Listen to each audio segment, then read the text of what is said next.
So hello guys, bali ngayon, Kiray here by the way. Matagal-tagal din tayong hindi nakapag-upload. Pero itong video na to ngayon, ito kailangan talaga ninyo na makita yung ano bang pinagagawa ko ngayon sa mga empires ko. Okay. Usually itong mga setup na to, na vlog ko na. Tingnan nyo na lang sa album or sa video list ko. Na-vlog ko na yon. Bale ito, may special upgrade lang akong gagawin. Kasi sabi ko nga, yung mga device or VLAN device na ginagamit ko, usually TP-Link, kung nakikita nyo, ito yung SG05E na smart switch na ginagamit ko pang VLAN device.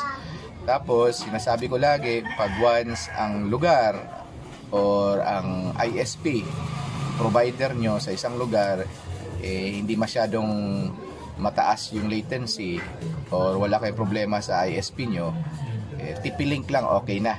Pero pag sa ganitong sitwasyon tulad dito, medyo may mga clients ako na nagre-reklamo na medyo nag-yellow, nagre-red, pero hindi naman pumipirme. Okay, steady. Sumisilip lang yung red ping or ang ISP sa isang lugar, okay lang yung TP-Link. Katulad nito, kailangan natin ng secret weapon, which is ito. Pag once may problema ang ISP sa lugar or hindi maganda or hindi masyado maganda yung bigay ng ISP or performance ng ISP sa isang lugar, so gagamit na tayo ng mga special device or special weapon na tinatawag ko. Ito yung Microtech. Okay, itong Microtech na to, i-upgrade natin yung TP-Link natin going to Microtech. So itong Microtech na to, galing to kay Sir Ronel. Okay, ilalagay ko yung link niya, FB link niya sa baba kung gusto nyong mag-avail ng special config sa Starlink, sa mga problematic na ISP. Highly recommended si Sir Ronel Villagracia. Siyempre, aside sa Microtech, ay upgrade din natin yung AP natin. Okay, yung pinost ko last time, ito, okay, Kiray na DIY na outdoor na AP or access point para sa ating mga clients. Kasi sa gaming talaga importante yung maganda yung latency. So ito, syempre dual band, naka dual band, 5G 2.4. I-upgrade natin, sabay natin. Lalagay ko tong Microtech ni Sir Ronel, which is titingnan natin yung performance. Magpapalaro tayo dito ng libre para makita natin yung performance. Tapos itong DIY na AP natin. Ngayon, tatanggalin ko na yung TP-Link. Ilipat na natin sa Microtech ni Sir Ronel. Okay? So sir, shout out pala kay Sir Ronel. Salamat sir sa pag-config ng Microtech, at saka yung Microtech mismo galing sa kanya. Okay? So kung mag-avail kayo, kung may problema ang ISP nyo or medyo marami ng clients, kasi by the way, dito sa lugar ko, medyo malaki na yung area ko, tinatawag kong Empire. Nasa mga 6 vendors na ang na-deploy dito. So medyo maraming clients na kinikater, so kailangan na talaga ng management na seryoso. Okay, so kailangan natin ng special weapon ni Sir Ronel. Okay, Sir Ronel, shout out po. Okay, thank you po sa configuration saka sa Microtech. Okay, so sisimulan na natin.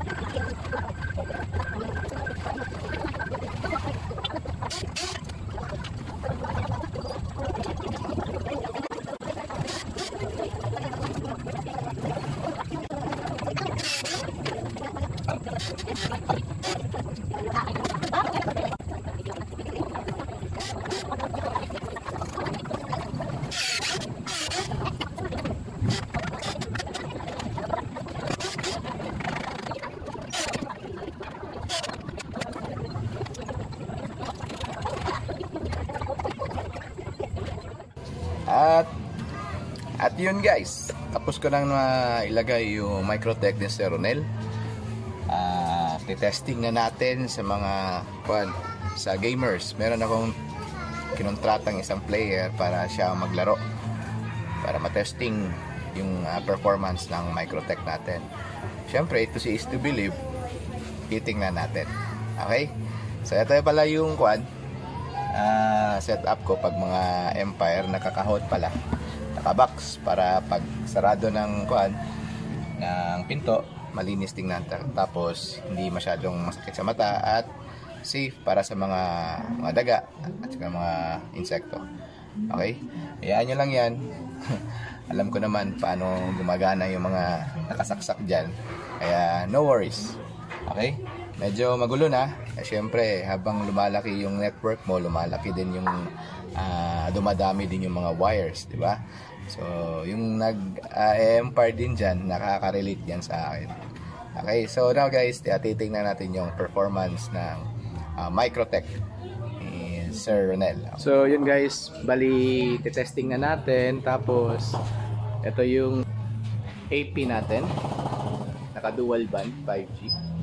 Okay, temporary lang muna dyan kasi na-short ako sa wire. Naikli kasi yung wire.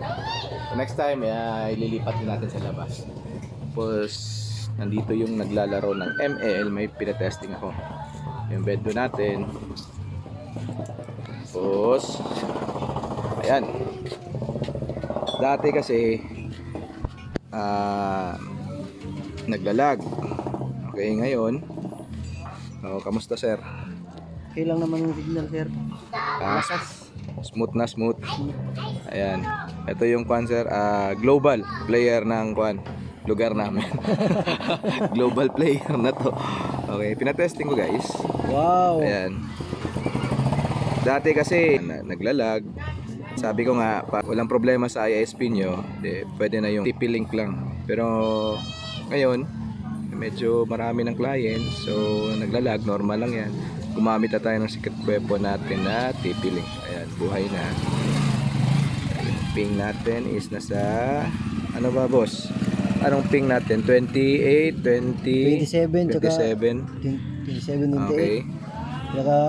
Mataas na yung 30. O, pinakamataas na daw yung 30. Ayan. Kung gusto nyo ng Microtech, PM nyo lang si Sir Ronel. Ilalagay ko yung link ng FB page niya sa description ko. Ayan. So, ayos na. Ikaw. Appeal ka? Makdo lang ako. Makdo lang. Pangalawang global player yan. Ito yung pinakaunang global player dito. Ayun. So guys, so ito yung vendor natin. Tapos syempre yung 5G natin nandito. Ayan. So yun lang, tapos na. Dati kasi yung normal latency ng ML dito nasa 50, 60, yung ganon. But ngayon, nung nilagay ko ng Microtech ni Ronel,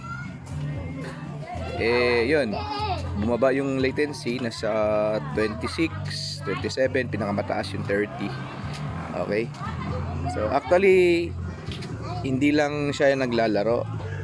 Sa isang, kasi 6 yung bendo ko, sa ibang area may naglalaro din.